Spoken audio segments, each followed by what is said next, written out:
अनि यसरी गएर यो चाहिँ आदिवासी रङ्गशालामा चाहिँ राष्ट्रिय परिवर्तन पार्टी जुन चाहिँ जेएनजीको युद्ध पछाडि चाहिँ जेएनजीद्वारा नै आयोजना गरिएको कार्यक्रम हो भनौँ। भोलि मङ्सिर 27 गते चाहिँ यस आदिवासी रङ्गशालामा चाहिँ धुमधामसँगले चाहिँ कार्यक्रमको तयारीमा सबैजना जुट्नु भएको छ। यस्तो देख्न सक्छौँ।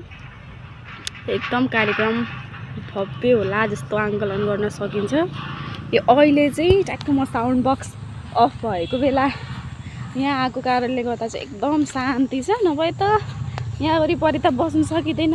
राष्ट्रगानले पुरा भरिभराउ ओतप्रोत गीतहरू बज्छन्। राष्ट्रिय गान यस्तो बज्छ बिहानदेखि बेलुकासम्म। अहिले चाहिँ एकछिनको लागि रेस्ट, किनकि छेउमा बसेर मान्छेलाई पनि डिस्टर्ब हुन्छ भन्ने तरिकाले चाहिँ रेस्ट पनि गराउनुहुन्छ। अनि बेला बेला चाहिँ ठुलो साउन्ड, अस्तिसम्म चाहिँ ठुलो ठुलो साउन्ड थियो, अहिले चाहिँ त्यस्तो प्रायः खासै ठुलो साउन्ड पनि बजाउनु हुँदैन। बरु माइक सिटीमा लिएर जानुहुन्छ।